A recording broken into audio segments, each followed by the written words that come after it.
Hare Krishna, my dear devotees, welcome back to the daily readings of Srila Prabhupada's books, right here in Hythe, Kent, southeast England, just a stone's throw from the English Channel. We're here keeping the vibration going. Really good to be back with you again. We hope you're all sound and safe and well and happy, at least while we're hearing the Śrīmad-Bhāgavatam together. Śrīmad-Bhāgavatam Mahima Stotram by Srila Sanatana Goswami glorifies the Bhagavatam as well as anything I've heard. It goes like this.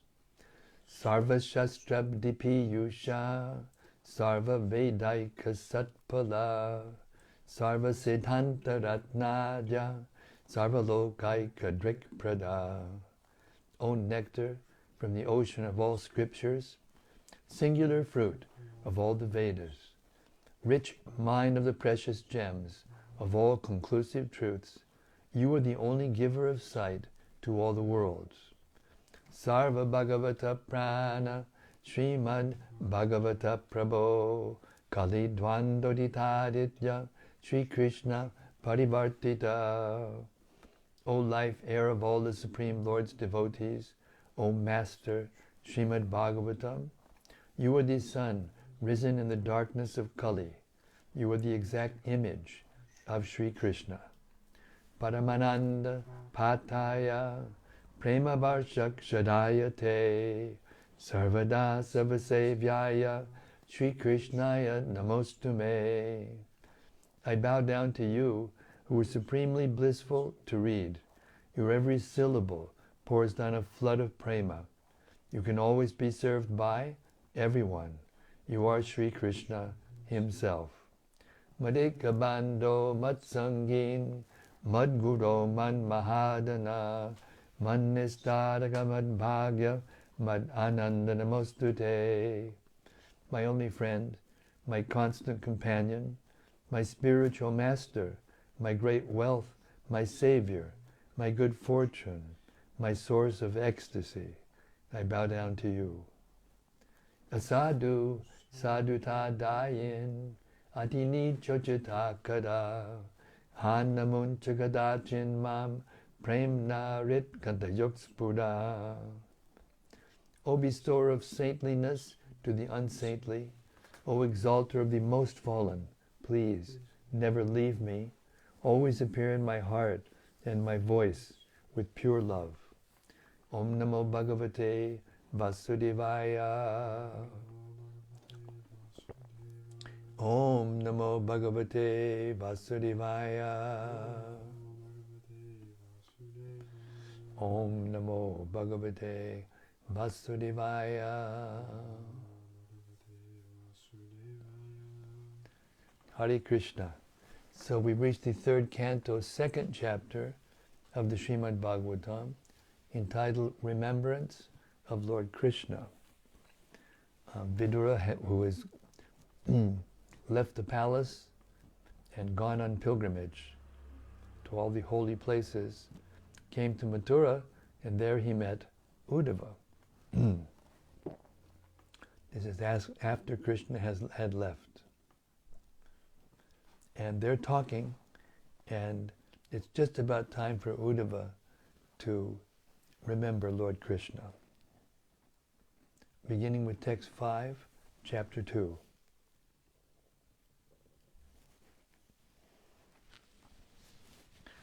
It was so observed by Vidura that Uddhava had all the transcendental bodily changes due to total ecstasy, and he was trying to wipe away tears of separation from his eyes. Thus Vidura could understand that Uddhava had completely assimilated extensive love for the Lord. Purport. The symptoms of the highest order of devotional life were observed by Vidura, an experienced devotee of the Lord, and he confirmed Uddhava's perfectional stage of love of Godhead. Ecstatic bodily changes are manifested from the spiritual plane and are not artificial expressions developed by practice. There are 3 different stages of development in devotional service. The first stage is that of following the regulative principles prescribed in the codes of devotional service. The second stage is that of assimilation and realization of the steady condition of devotional service. And the last stage is that of ecstasy, symptomized by transcendental bodily expression. The 9 different modes of devotional service, such as hearing, chanting, and remembering, are the beginning of the process. By regular hearing of the glories and pastimes of the Lord, the impurities in the student's heart begin to be washed off. The more one is cleansed of impurities, the more one becomes fixed in devotional service.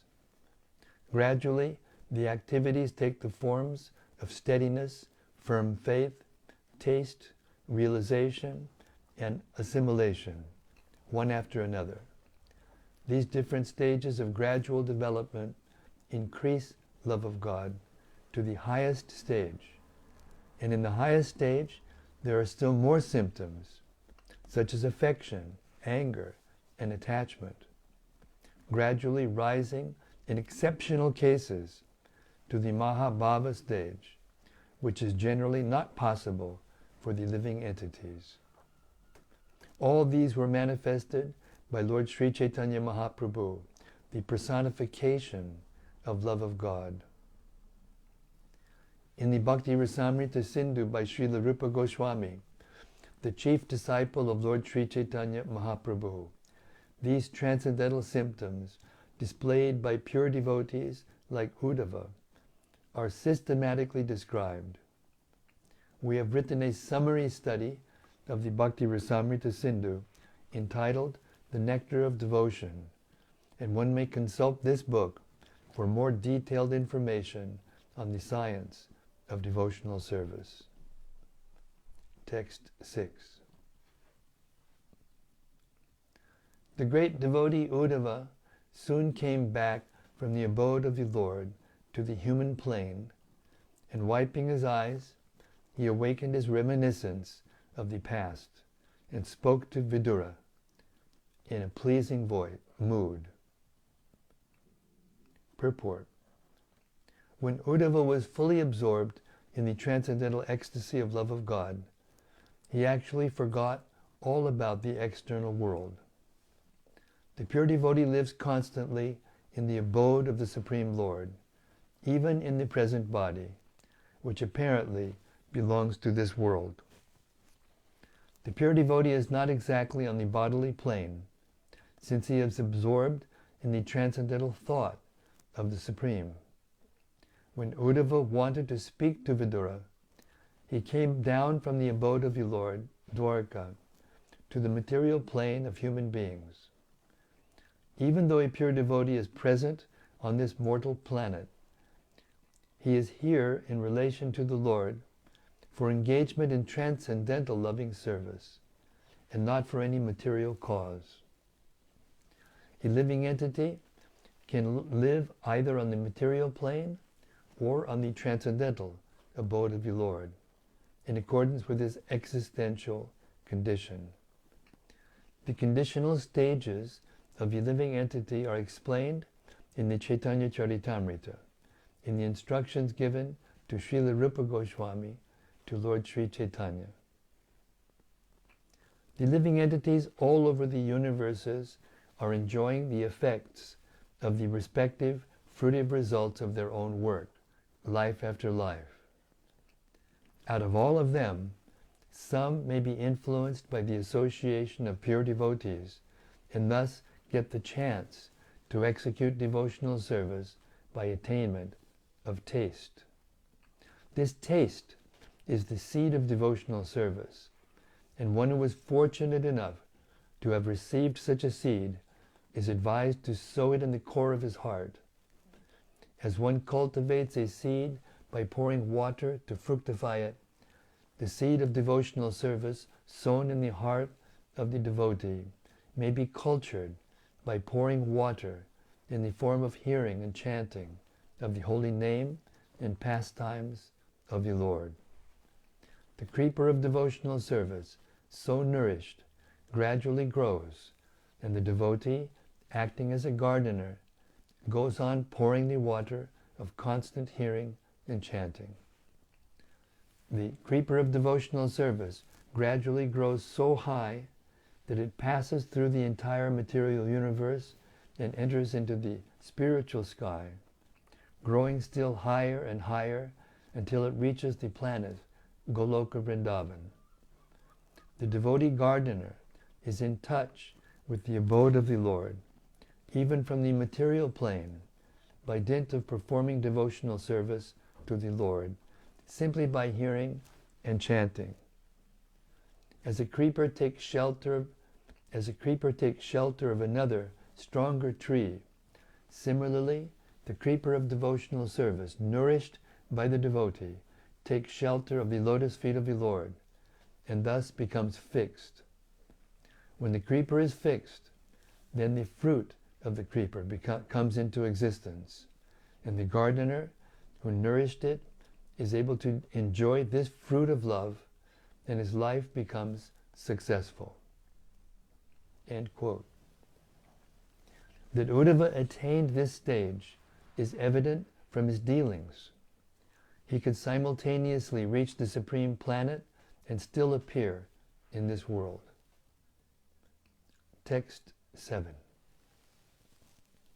Sri Uddhava said, "My dear Vidura, the Son of the world, Lord Kṛṣṇa, has set, and our house has now been swallowed by the great snake of time.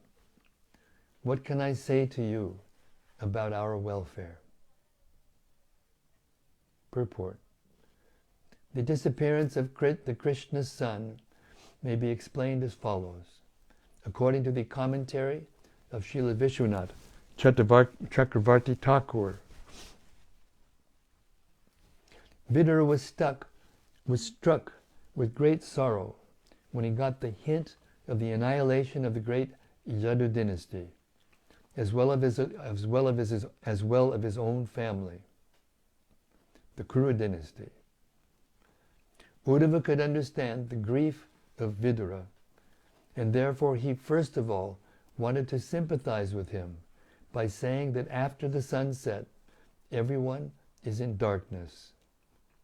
Since the entire world was merged in the darkness of grief, neither Vidura nor Uddhava nor anyone else could be happy. Uddhava was as much aggrieved as Vidura, and there was nothing further to be said about their welfare. The comparison of Kṛṣṇa to the sun is very appropriate. As soon as the sun sets, darkness automatically appears. But the darkness experienced by the common man does not affect the sun itself, either at the time of sunrise or of sunset. Lord Kṛṣṇa's appearance and disappearance are exactly like that of the sun. He appears and disappears in innumerable universes, and as long as he is present in a particular universe, there is all transcendental light in that universe. But the universe from which he passes away is put into darkness. His pastimes, however, are everlasting. The Lord is always present in some universe, just as the sun is present in either the eastern or the western hemisphere. The sun is always present either in India or in America, but when the sun is present in India, the American land is in darkness, and when the sun is present in America, the Indian hemisphere is in darkness.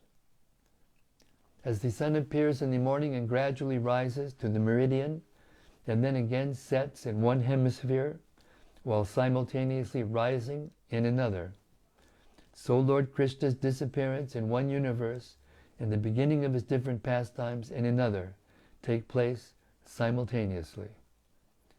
As soon as one pastime is finished here, it is manifested in another universe. And thus, his Nitya Lila, or eternal pastimes, are going on without ending. As the sunrise takes place once in 24 hours, similarly, the pastimes of Lord Kṛṣṇa take place in a universe once in a daytime of Brahma, the account of which is given in the Bhagavad Gita as 4,300,000,000 solar years. But wherever the Lord is present, all his different pastimes are described in the revealed scriptures, take place at regular intervals. I think that should be 6 billion. Once in every 24 hours.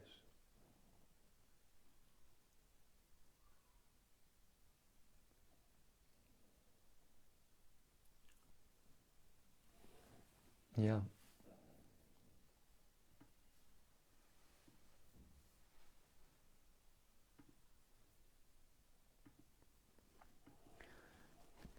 As at sunset the snakes become powerful, thieves are encouraged, ghosts become active, the lotus becomes disfigured, and the Chakravarti laments. So with the disappearance of Lord Kṛṣṇa, the atheists feel enlivened, and the devotees become sorry. Text 8.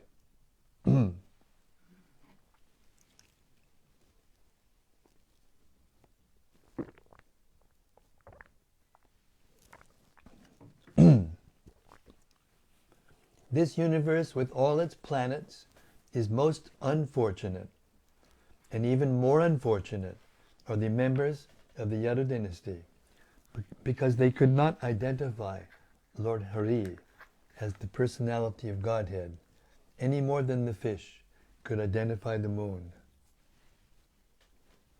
Purport. Uddhava lamented for the unfortunate persons of the world who could not recognize Lord Sri Kṛṣṇa in spite of seeing all his transcendental godly qualities.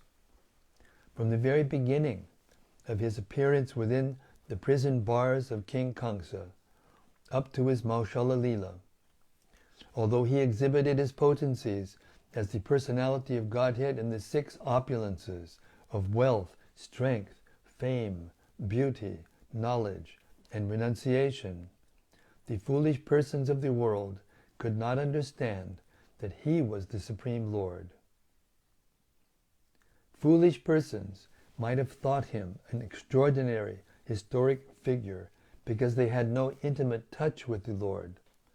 But more unfortunate were the family members of the Lord, the members of the Yadu dynasty, who were always in company with the Lord, but were unable to recognize him as the Supreme Personality of Godhead. Uddhava lamented his own misfortune.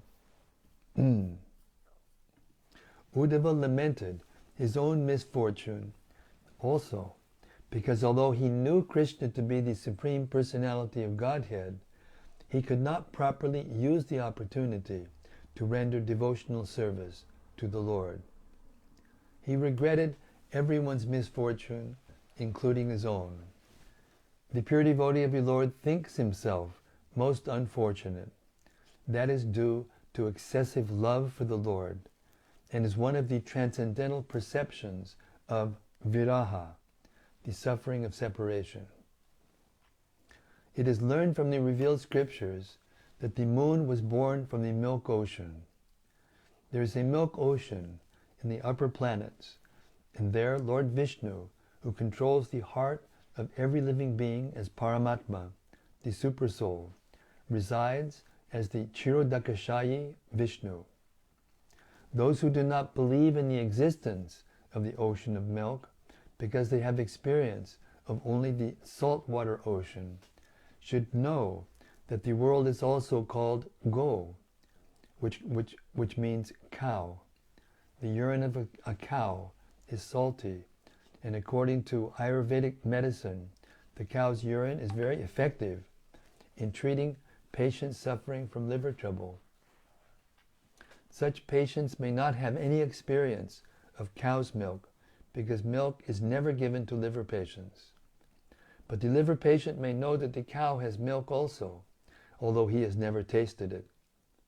Similarly, men who have experience only of this tiny planet where the saltwater ocean exists may take information from revealed scriptures that there is an ocean of milk, although we have never seen it. From this ocean of milk,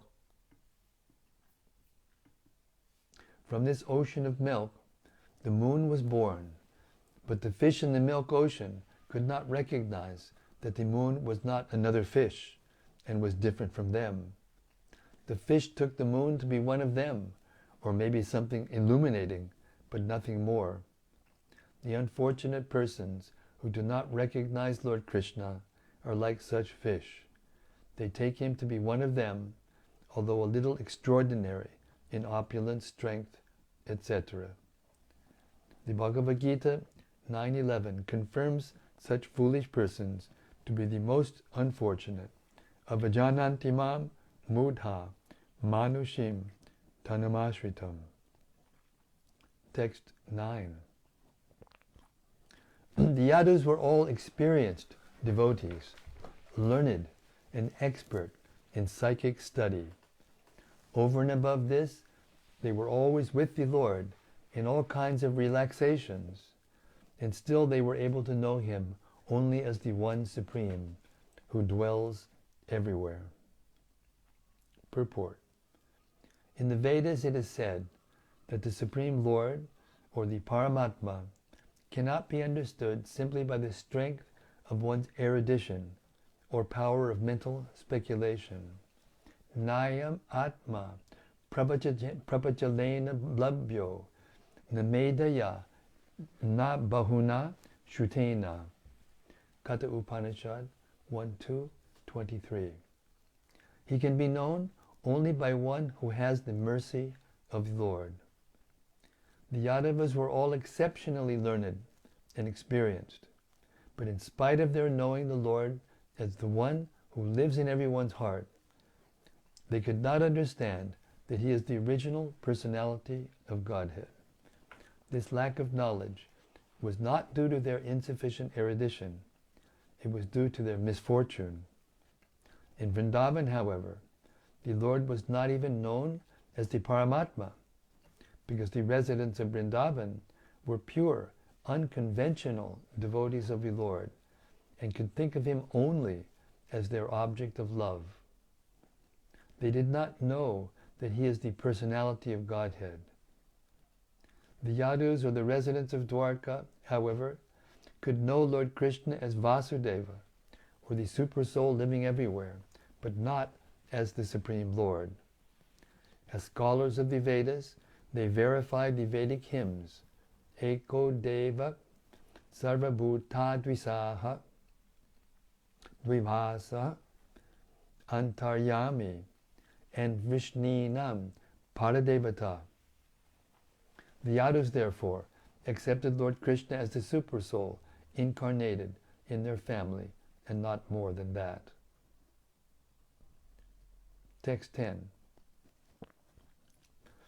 Under no circumstances can the words of persons bewildered by the illusory energy of the Lord deviate the intelligence of those who are completely surrendered souls. Purport. Lord Sri Kṛṣṇa is the Supreme Personality of Godhead according to all the evidences of the Vedas. He is accepted by all acharyas, including Sripada Shankaracharya. But when he was present in the world, different classes of men accepted him differently, and therefore their calculations of the Lord were also different. Generally, persons who had faith in the revealed scriptures accepted the Lord as he is, and all of them merged into great bereavement when the Lord disappeared from the world. In the first canto, we have already discussed the lamentation of Arjuna and Yudhishthir, to whom the disappearance of Lord Kṛṣṇa was almost intolerable up to the end of their lives.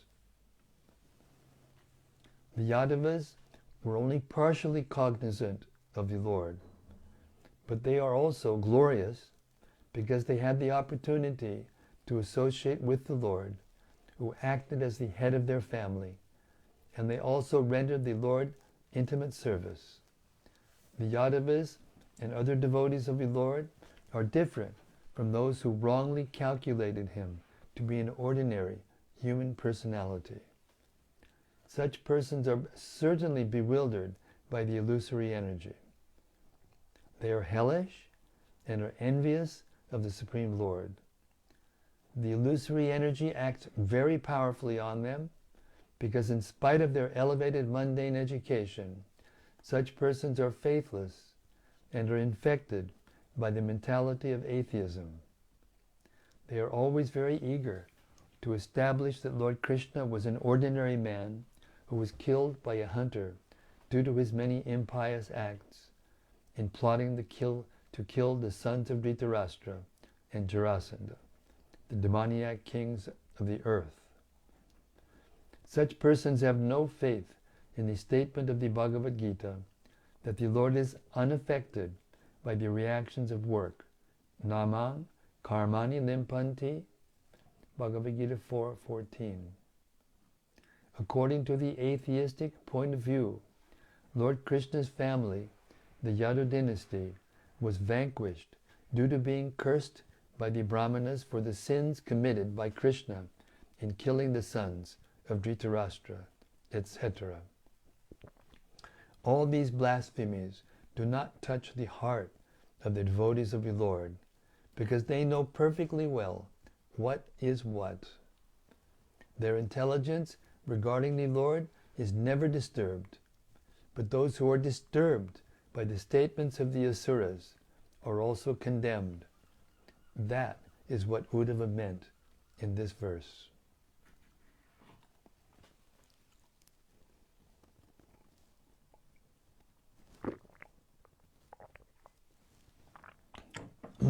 Text 11. Lord Sri Kṛṣṇa, who manifested his eternal form before the vision of all on the earth, performed his disappearance by removing his form from the sight of those who were unable to see him as he is, due to not executing required penance. Purport. In this verse, the word avitriptadrisham is most significant. The conditioned souls in the material world are all trying to satisfy their senses in various ways, but they have failed to do so because it is impossible to be satisfied by such efforts. The example of the fish on land is very appropriate. If one takes a fish from the water and puts it on the land, he cannot be made happy by any amount of offered pleasure. The spirit soul can be happy only in the association of the Supreme Living Being, the Personality of Godhead, and nowhere else. The Lord, by his unlimited causeless mercy, has innumerable Vaikuntha planets in the Brahmajyoti sphere of the spiritual world. And in that transcendental world, there is an unlimited arrangement for the unlimited pleasure of the living entities. The Lord himself comes to display his transcendental pastimes, typically represented at Vrindavan, Mathura, and Dwaraka. He appears just to attract the conditioned souls back to Godhead, back home to the eternal world. But for want of sufficient piety, the onlookers are not attracted by such pastimes of the Lord. In the Bhagavad Gita, it is said that only those who have completely surpassed the way of sinful reaction can engage themselves in the transcendental, loving service of the Lord. The entire Vedic way of ritualistic performances is to put every conditioned soul on the path of piety. By strict adherence to the prescribed principles for all orders of social life, one can attain the qualities of truthfulness, control of the mind, control of the senses, forbearance, and so on, and can be elevated to the plane of rendering pure devotional service to the Lord. Only by such a transcendental vision are one's material hankerings fully satisfied. When the Lord was present, persons who were able to satisfy their material hankerings by seeing Him in true perspective were thus able to go back with Him to His kingdom. But those persons who were unable to see the Lord as He is remained attached to material hankerings and were not able to go back home, back to Godhead. When the Lord passed beyond the vision of all, He did so in His original eternal form, as stated in this verse. The Lord left in His own body. He did not leave His body, as is generally misunderstood by the conditioned souls. This statement defeats the false propaganda of the faithless non-devotees that the Lord passed away like an ordinary conditioned soul. The Lord appeared in order to release the world from the undue burden of non-believing asuras, and after doing this, He disappeared from the world's eyes. Text 12.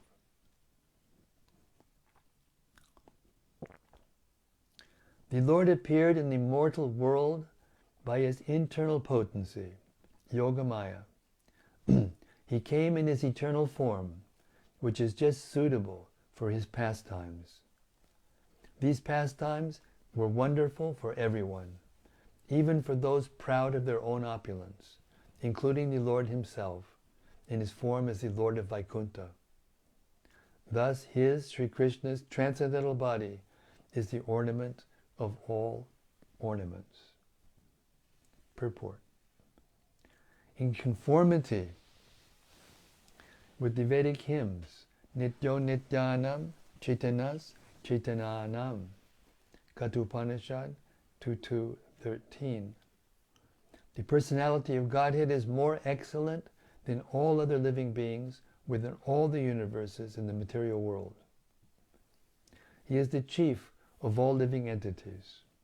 No one can surpass Him or be equal to Him in wealth, strength, fame, beauty, knowledge, or renunciation.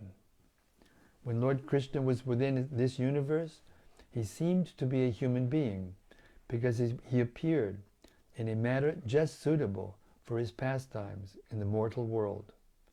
He did not appear in human society in His Vaikuntha feature with 4 hands, because that would not have been suitable for His pastimes.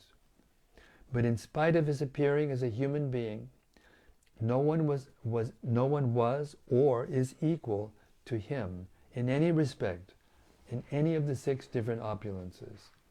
Everyone is more or less proud of his opulence in this world. But when Lord Krishna was in human society, He excelled all His contemporaries within the universe. When the Lord's pastimes are visible to the human eye, they are called prakata. And when they are not visible, they are called aprakata. In fact, the Lord's pastimes never stop, just as the sun never leaves the sky. The sun is always in its right orbit in the sky, but it is sometimes visible and sometimes invisible to our limited vision. Similarly, the pastimes of the Lord are always current in one universe or another. And when Lord Krishna disappeared from the transcendental abode of Dwaraka, it was simply a disappearance from the eyes of the people there.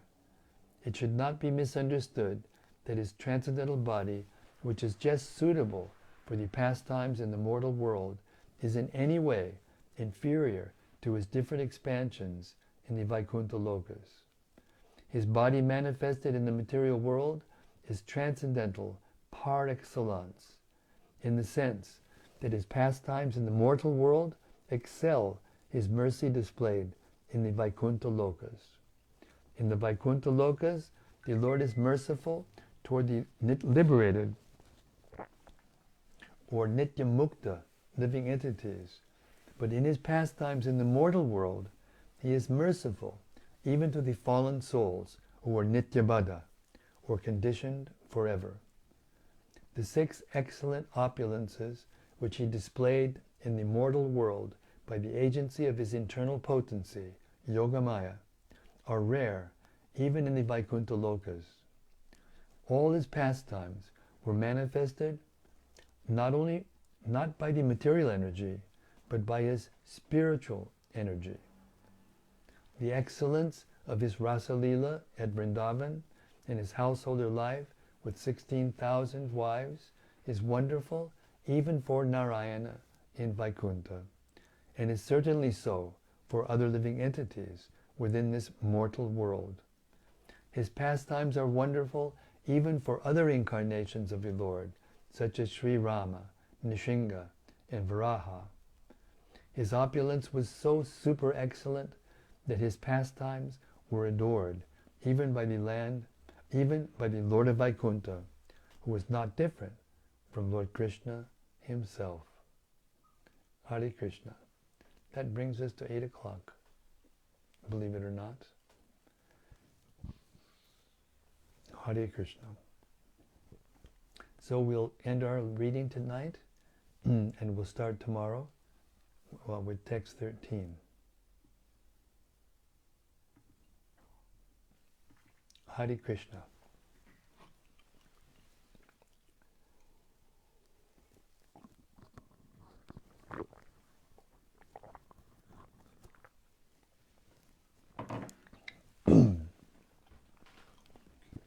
First is from Sudevi Dasi. Yes, Sudevi Dasi, my dear God sister. Hare Krishna. Hare Krishna, dear Maharaj. Well, Hare Krishna to you too. And from Vrajaloka. Yes, Brajaloka. Hare Krishna, dear Guru Maharaj. Thank you so much for watering our creepers of devotion day after day. All glories to your daily readings. Well, thank you very much. It's my pleasure, actually.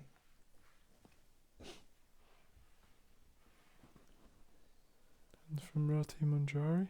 Yes, Rati. Jai Guru Maharaj. Tonight I am at the Beyond Ecstatic Amsterdam Kirtan Mela.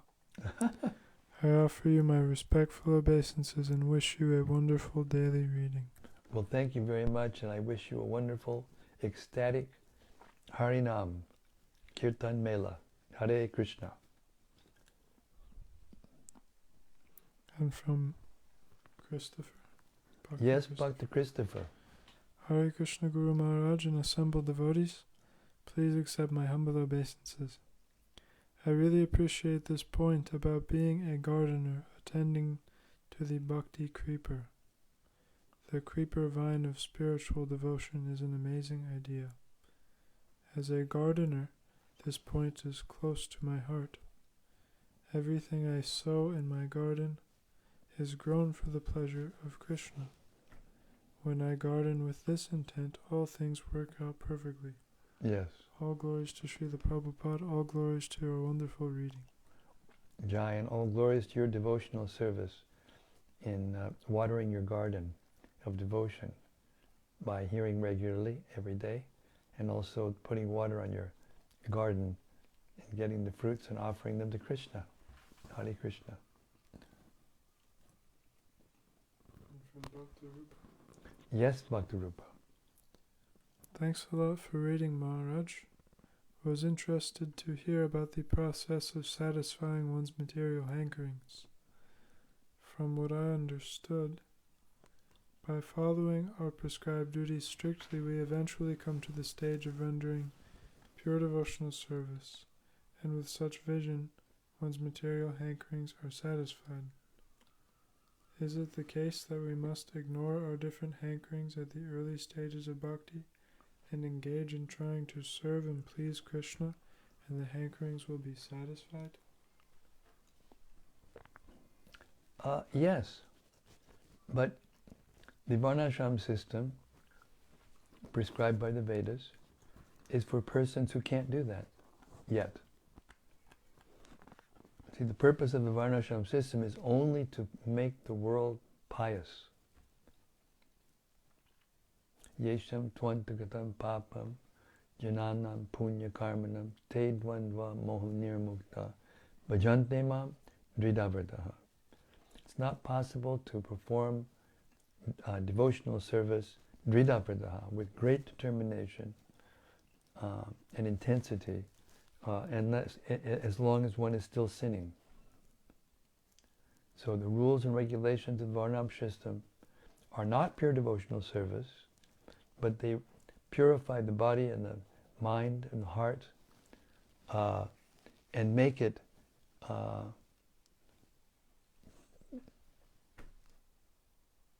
and make the soul, make it possible is the word, for the soul to taste Krishna's pastimes and Krishna's holy name and Krishna's pure devotional service. So they're all linked together, and anyone who's in the Varnashram system or who is in the beginning stages of spiritual life are making progress. This is what Krishna says in the Bhagavad Gita. But it's not mechanical, as we heard tonight and as we hear practically every day from Srila Prabhupada. It's not that a lot of pious activity or a lot of hearing even, a lot of austerities, a lot of charity, and whatever we do to become pious, it's not that those things can reveal Krishna to us. He can only be revealed when Krishna chooses us, and he only chooses those who have continued with that process of purification to the point where they become attached to him. Krishna is attached to those who are attached to him, and he's neutral and responds nicely, perfectly, supremely with everyone. But if someone wants to forget him, then he gives them the forgetfulness. If they want to live in the material world and live opulently and at the same time remember him, he gives them that facility. So really, everything is based on the desire of the conditioned soul. When the soul's pure desire comes out, then Krishna chooses the person, and then he can go back and be with Krishna in the spiritual world and live eternally in blissful knowledge. Hare Krishna.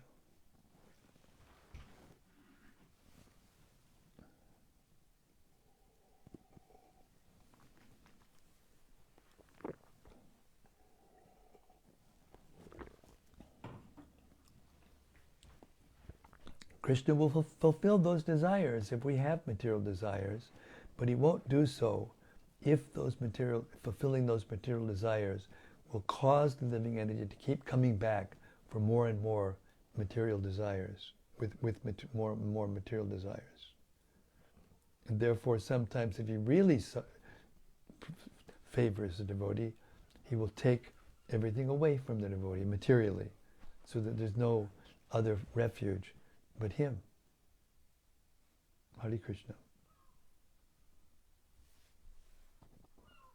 From Gemma? Yes, Gemma. She says, thank you again for our daily sunshine, Guru Maharaj. Hare Krishna. Hare Krishna. Hare Krishna.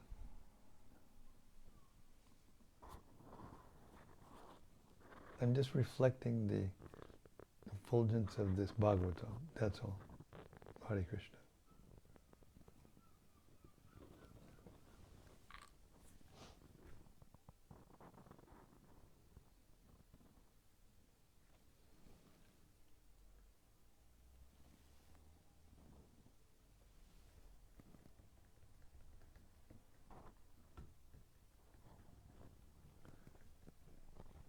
Looks like Rati's creating a revolution over there.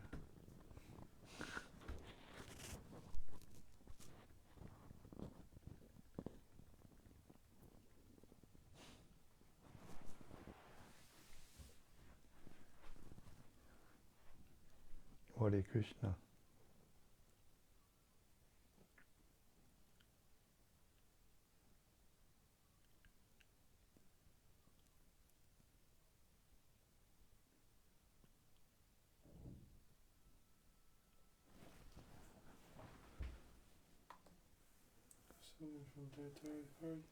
Daitya Hari Hari, we've just been waiting for you.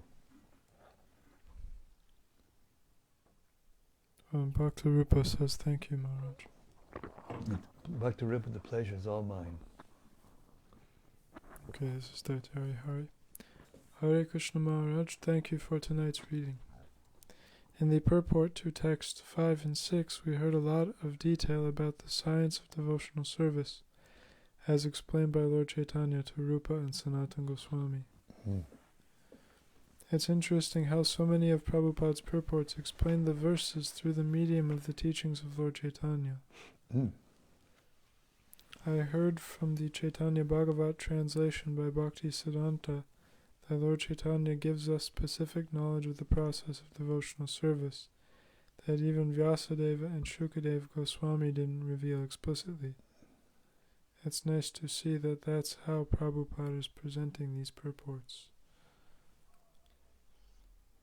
Yes, Prabhupada is so loyal to the line of Chaitanya Mahaprabhu. And Chaitanya Mahaprabhu, he came to explain to us or give us pure love for Krishna. And only he does that. And Krishna can do it, but he requires certain things first. But in his form of Lord Chaitanya, he's overwhelmed with Radharani's mercy and compassion, and therefore he just delivers the love of God just by his own presence and by the presence of this Harinam Kirtan that Rati Manjari is speaking from in ecstasy.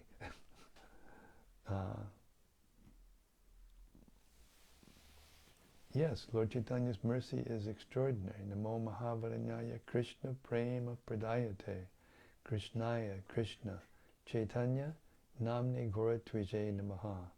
He's the most munificent form of Krishna because he's giving away freely, which no one other incarnation of Krishna, not even Krishna himself, has given away freely. Pure love of God.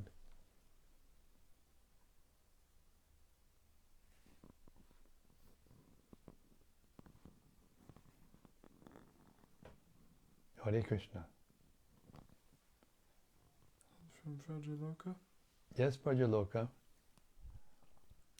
I was puzzled by what we read in the purport of verse 11, that only those who have completely transcended the sinful reactions can perform the transcendental loving service of the Lord. I feel great gratitude to Srila Prabhupada that even though we are full of sins and sinful reactions, he has given us the opportunity to connect with the devotional service of the Lord, and has given us the opportunity to thereby become purified and learn to properly see Krishna and love him. Yes, that's because the activities that Lord Chaitanya preached and that Rupa Goswami elaborated upon are pure.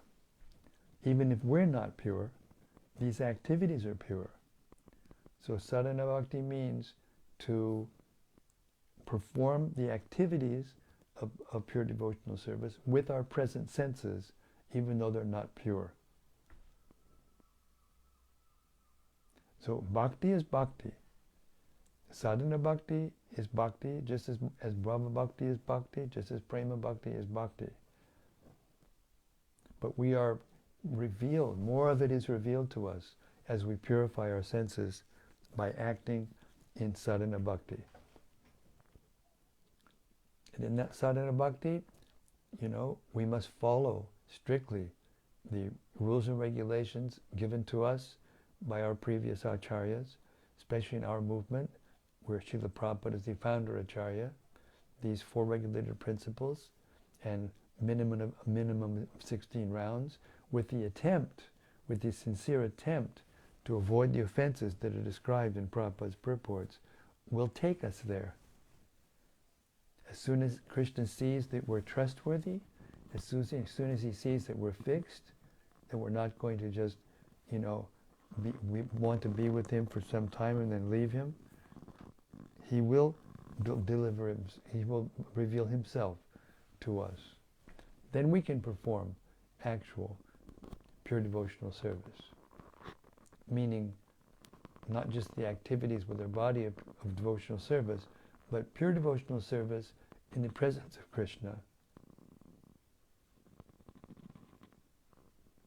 with our spiritual senses.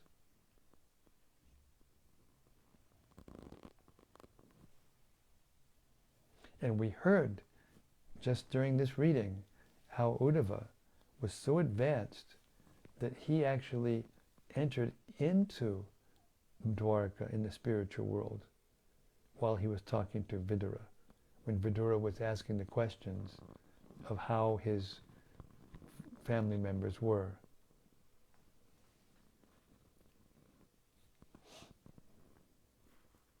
And then when he came down from that, or came out of that trance, then he was still in the world. So this is the practical example of how a devotee can be in this world and still be in the spiritual world. But that is a very, as we heard in the purports, it's a very rare stage. And we should never try to imitate that stage or try to, pretend like we are on that stage when we're not. Therefore, Srila Prabhupada gave us this wonderful service of spreading Krishna consciousness, of speaking and organizing ourselves in such a way that we can reach as many conditioned souls as possible and try to remind them of their eternal relationship with Krishna.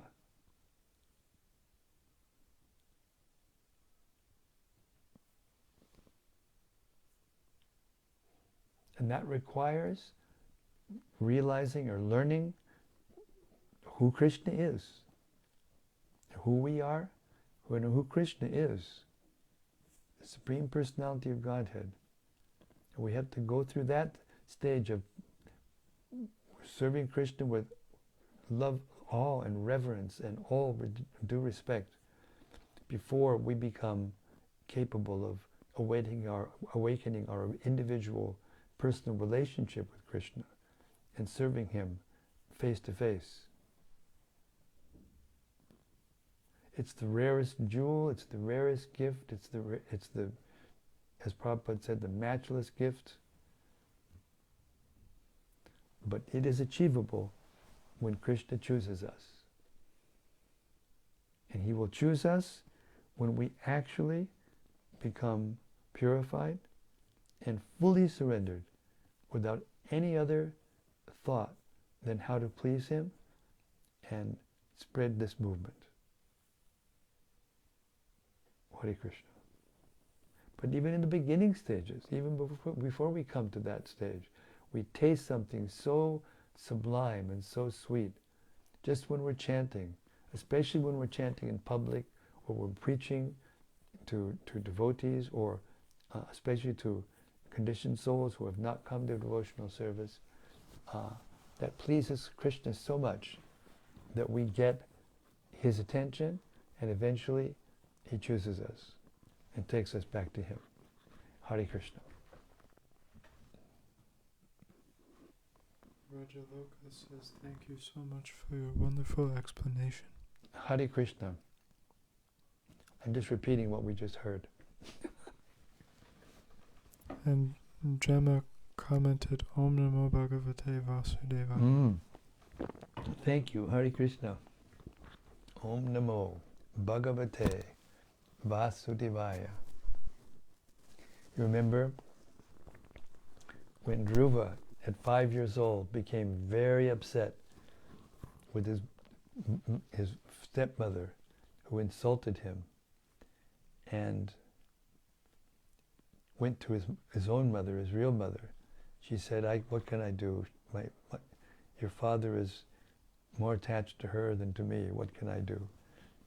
And he said, well, how can I get a kingdom greater than my father's and greater than my grandfather's, He was shooting for the moon. And he says, well, I've heard that people go to the forest and they find God there.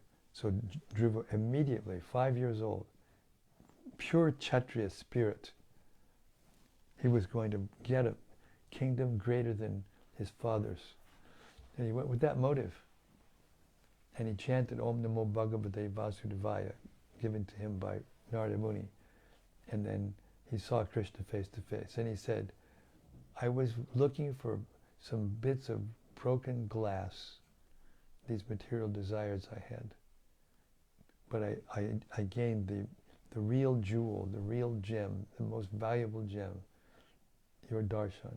So this is the proof that even if we approach Kṛṣṇa with material desires, as Dhruva did, very intense material desires, if we behave properly and Kṛṣṇa chooses us, we can see him face to face. The full conviction, that the full faith that we will get that opportunity by this process that Prabhupada gave us is the currency by which we purchase the Lord. Hare Krishna. Is that us or upstairs? Can you tell?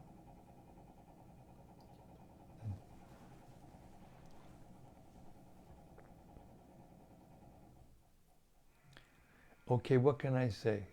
I'm overwhelmed with gratitude to all of you for your appreciation and your participation in making these daily readings what they are, especially the reflection section. So I thank you very much. Śrīmad-Bhāgavatam ki jai. Samaveda Bhakta Binda ki jai. Gaur Premanandi Hari Hari Bol. See you tomorrow night, same time, same place, same topic as Uddhava continues to express his affection and separation from Kṛṣṇa. Hare Krishna.